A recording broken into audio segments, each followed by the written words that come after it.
Why attraction is no accident. Carl Jung exposes the two hidden motives. Have you ever wondered why you're inexplicably drawn to certain people? Why your heart races around someone you barely know? Why you feel that undeniable pull towards specific individuals while others, perhaps objectively more suitable, leave you feeling nothing at all? What if I told you that these attractions aren't random at all? That behind every flutter of your heart lies an ancient pattern, a psychological blueprint that Carl Jung uncovered decades ago? Today I'm going to reveal the two hidden forces Jung discovered that secretly drive our most powerful attractions. Forces so influential they're shaping your love life right now, whether you realize it or not. If you've ever asked yourself, why do I keep falling for the same type of person? Or, why does this relationship feel so intensely familiar? What I'm about to share will change everything you thought you knew about love. Before we continue, take a moment to subscribe to this channel and hit the notification bell.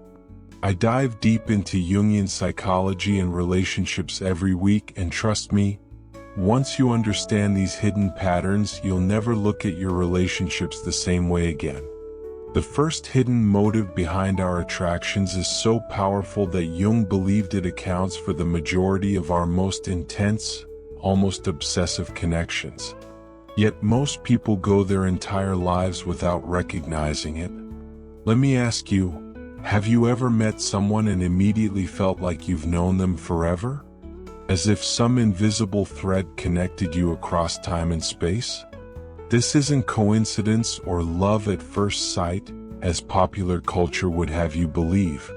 It's something far more profound. Jung called this phenomenon projection of the anima and animus. But don't let the technical terms intimidate you. What it really means is that we're unconsciously searching for missing parts of ourselves in other people. Think about it.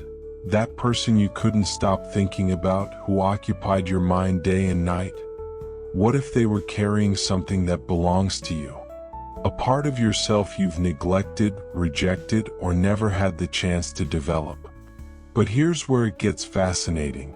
According to Jung, these attractions feel almost magical because they are actually a profound form of self-recognition. That mesmerizing quality you see in another person is often a reflection of your own unlived potential. Stay with me, because in just a moment I'm going to reveal exactly how this projection mechanism works, and more importantly, how understanding it can free you from repeating the same painful relationship patterns over and over again. What's truly remarkable is that Jung observed these patterns across cultures, across time periods, across every human society he studied. This isn't just psychology, it's the architecture of human connection itself. Let's dive deeper into what Jung discovered about these powerful projections. According to Jung, every man carries within him an unconscious feminine aspect, the anima, and every woman carries an unconscious masculine aspect, the animus. These aren't stereotypes about gender, they're psychological energies that exist within all of us, regardless of how we identify. Now, here's where attraction enters the picture. When these unconscious aspects of ourselves remain undeveloped or unrecognized, we tend to project them onto people we meet. And when someone appears to embody these hidden parts of ourselves, the attraction can be absolutely magnetic. This explains why sometimes the most intense attractions make the least logical sense.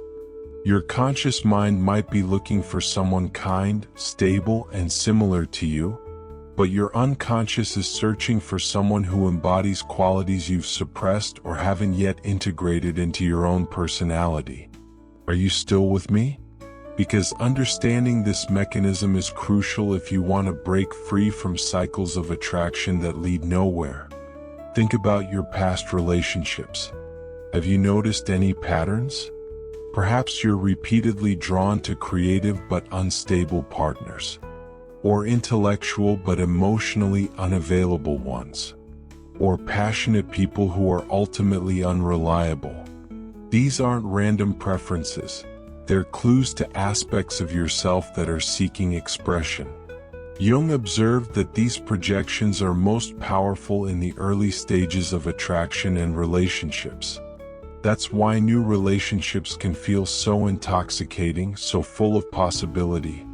You're not just meeting another person, you're reuniting with disowned parts of yourself. But here's the painful truth. As the relationship progresses, these projections inevitably start to break down. The real person emerges from behind the screen of your projections, and disappointment often follows. This is why so many relationships follow the same trajectory. Intense attraction, a honeymoon period where everything seems perfect, then increasing conflict as reality fails to match our unconscious expectations. What's truly fascinating is that Jung didn't see this as a flaw in human connection, but as an opportunity. Each attraction, each relationship, even the painful ones, offers us the chance to reclaim these projected parts of ourselves. When you understand that your attractions are partly about finding yourself, you can approach relationships with a new level of awareness. Instead of blaming others for not fulfilling your unconscious expectations, you can ask, what is this attraction trying to teach me about myself? But projection of the anima or animus is only the first hidden motive Jung identified. The second is perhaps even more powerful, more primal, and reaches deeper into our psychological history.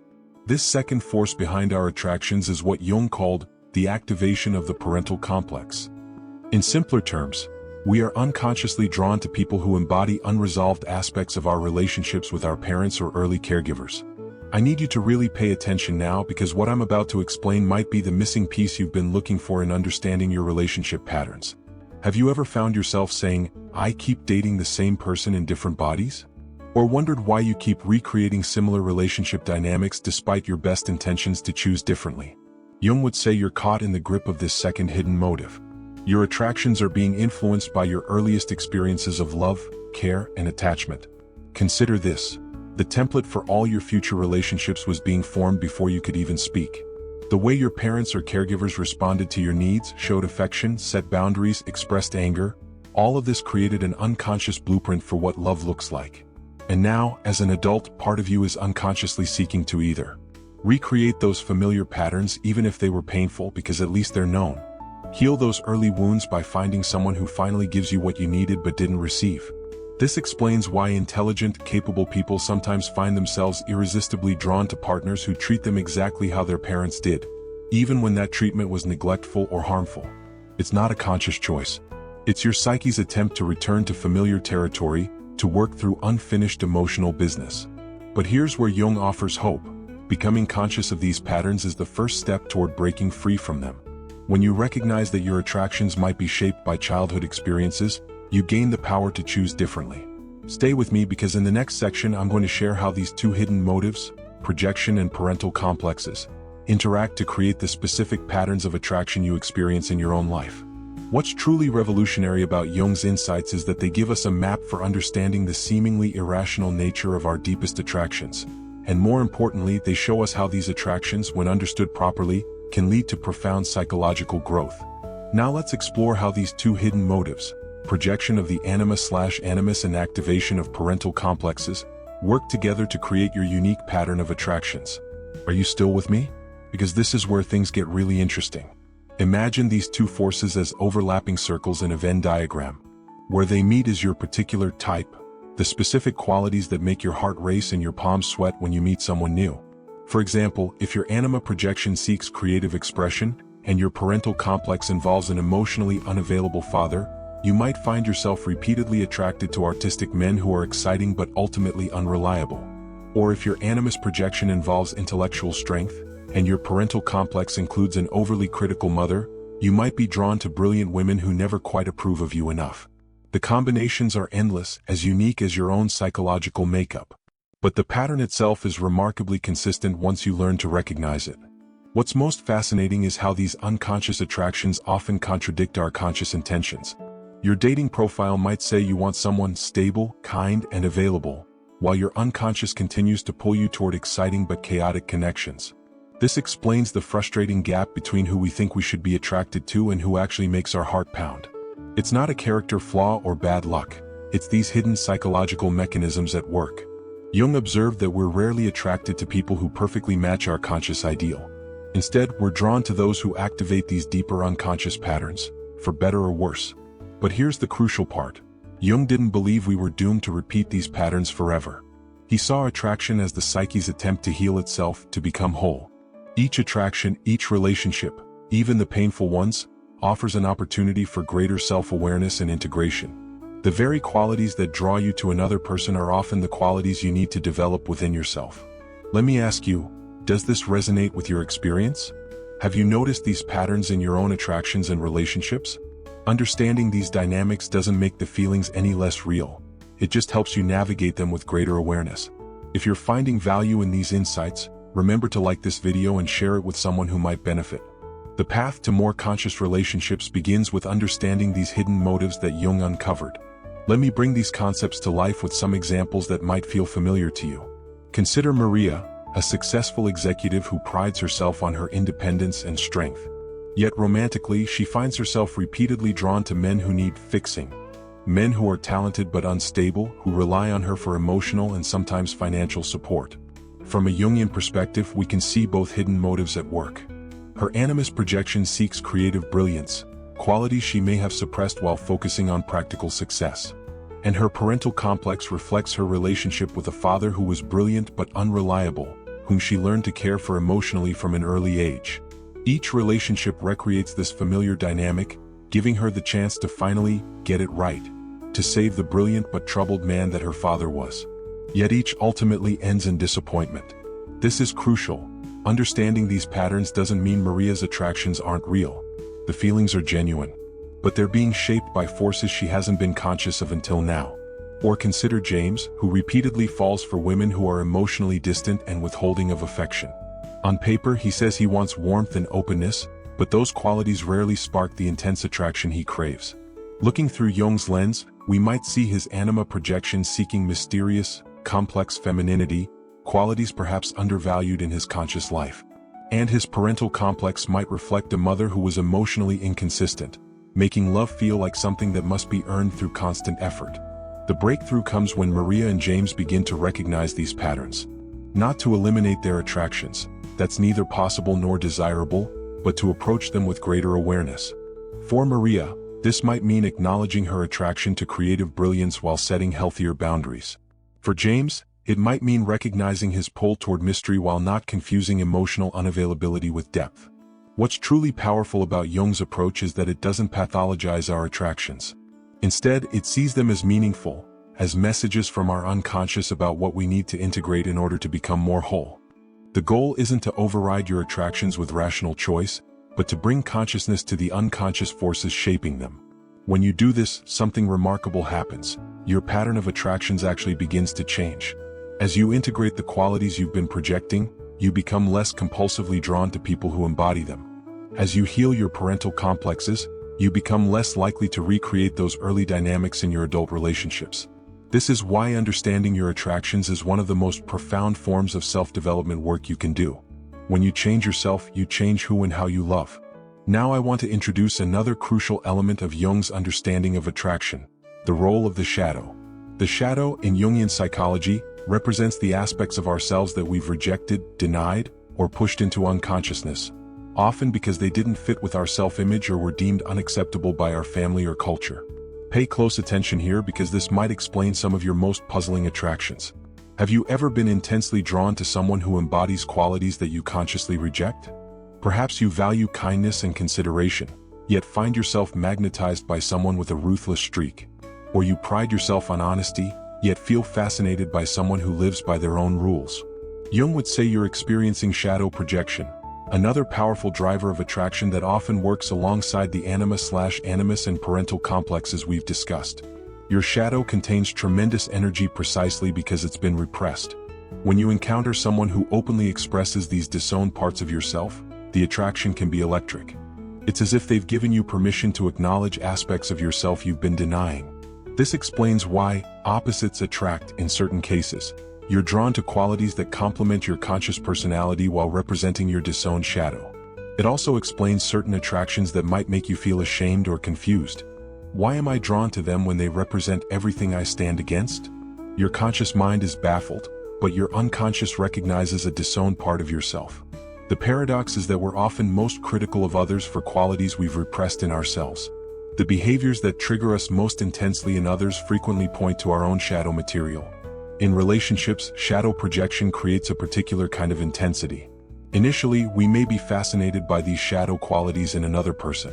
Later, the same qualities might become the focus of our criticism and conflict. Jung observed that romantic relationships provide one of the most powerful containers for shadow work.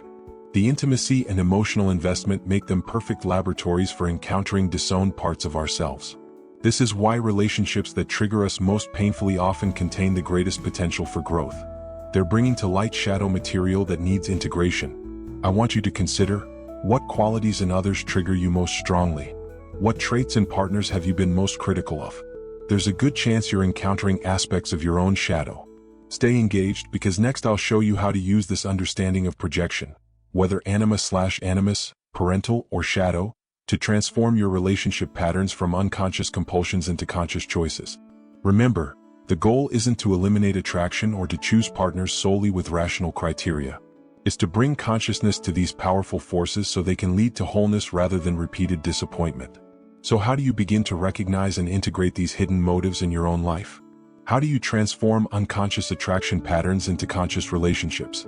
This is where Jung's insights become truly life-changing, so I need your full attention. The first step is simply awareness, learning to catch yourself in the act of projection. This requires developing what Jung called the observing ego, the part of you that can step back and witness your own psychological processes. When you feel that intense, almost magical attraction to someone, pause and ask yourself, what specific qualities am I drawn to in this person? Do these qualities represent something undeveloped in myself? Does this person remind me in any way of my parents or early caregivers? Is there a familiar emotional pattern being activated here? This isn't about analyzing the feeling to death or trying to talk yourself out of attraction. It's about bringing consciousness to what's happening beneath the surface. The second step is owning your projections. This means recognizing that the magical qualities you perceive in others are actually potentials within yourself that you haven't fully claimed or developed. For example, if you're continually drawn to highly creative people, ask yourself how you might develop more creativity in your own life. If you're attracted to confident, authoritative partners, consider how you might cultivate more of those qualities within yourself. Jung observed that integration, taking back these projections and developing these qualities ourselves, doesn't diminish attraction. Instead, it transforms it from compulsive to conscious, from need to appreciation. The third step involves healing the parental complexes that may be driving your attractions. This is deeper work that often requires therapy or serious self-reflection, but it's incredibly liberating. As you become aware of how your early relationships shaped your attraction patterns, you gain the freedom to choose differently. You can learn to discern between familiar attraction, which might recreate old wounds, and healthy attraction that supports growth. What's remarkable about this process is that as you integrate these unconscious elements, your attractions actually begin to change. You'll likely still have a type, but it will be less compulsive, less about completing yourself through another person. Instead, you become capable of what Jung considered mature love, a relationship between two whole individuals rather than two incomplete halves desperate to find completion in each other. This integration process isn't easy or quick. It's the work of a lifetime. But even small steps toward greater consciousness can dramatically change your relationship experiences.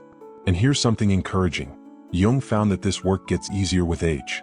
As we mature, we naturally become more interested in integrating these disowned parts of ourselves. This is why many people find their relationships improve as they get older. They're projecting less and relating more authentically. This journey of becoming conscious of your projections and integrating disowned aspects of yourself is what Jung called individuation, the process of becoming a whole, undivided individual. And this is where Jung's psychology offers a revolutionary perspective on relationships that I want you to deeply consider. In our culture, we often expect relationships to complete us. We search for the one who will make us whole. But Jung's insight turns this on its head. The purpose of relationships isn't to complete you, It's to help you become complete in yourself. Every attraction, every projection, every relationship difficulty is pointing towards something within you that's seeking recognition and integration. Your attractions are like signposts on the path to wholeness. This completely transforms how we view attraction and love. Instead of asking, "Is this person right for me?" we might ask, "What is this attraction trying to teach me about myself?" Jung observed that the most powerful relationships often evolve through several stages. Projection, where we see our anima/animus and other unconscious content in another. Disillusionment, where these projections begin to fall away, revealing the real person. Conscious relationship, where we relate to the actual person rather than our projected image. Most relationships end at stage 2. The disappointment of seeing our projections fail is too painful, so we leave, searching for someone else who might fulfill our unconscious needs. But the relationships that endure and deepen are those where both people use the disillusionment as an opportunity for growth, for taking back their projections and doing their own inner work.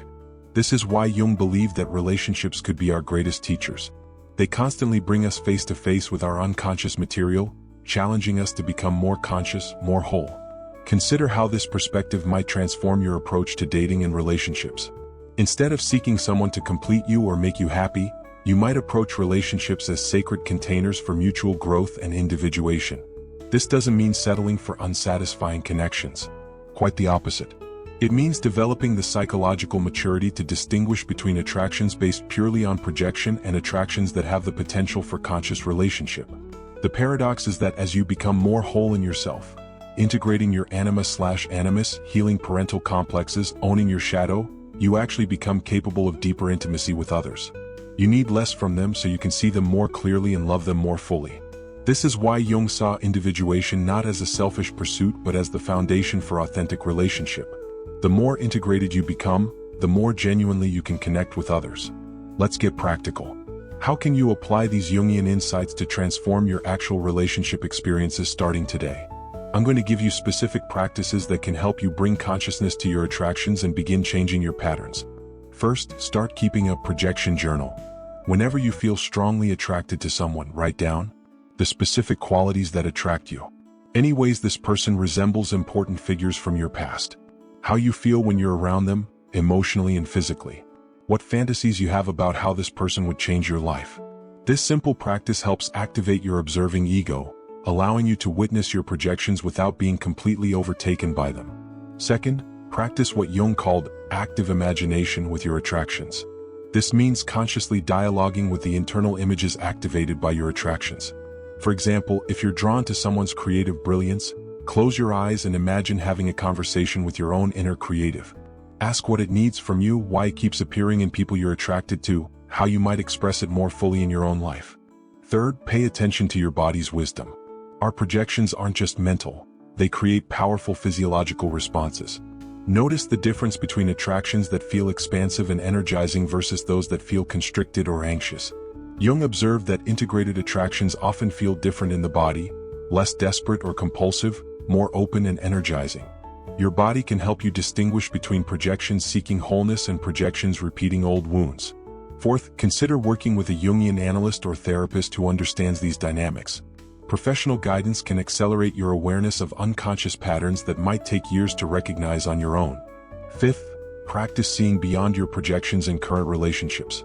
This means making a conscious effort to see your partner as they actually are, not as carriers of your unconscious material. Try asking yourself regularly, am I relating to the real person in front of me, or to my internal image of them? Sixth, develop the qualities you're attracted to in others. If you're drawn to creative people, nurture your own creativity. If you admire confidence, work on developing it yourself.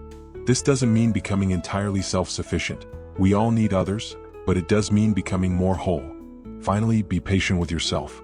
Integration is a lifelong process, not a destination you reach once and for all. Even Jung himself acknowledged that we never completely finish this work. The goal isn't perfection but greater consciousness. Moving from being completely driven by unconscious forces to having more choice about how you relate and who you relate to. As you apply these practices, you'll likely notice gradual shifts in your attraction patterns. The intensity might change. You may find yourself drawn to different qualities in others. Most importantly, your relationships will likely become less compulsive and more conscious. We've covered a lot of ground today, exploring Jung's revolutionary insights into the hidden motives behind our attractions. Let's bring it all together and consider the profound transformation these insights make possible. I want to leave you with the most important takeaways that can transform your experience of love and relationship.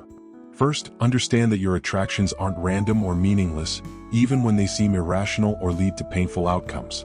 They're communications from your unconscious about what you need to become whole. Second, recognize that the intensity of attraction often correlates with the power of the projection.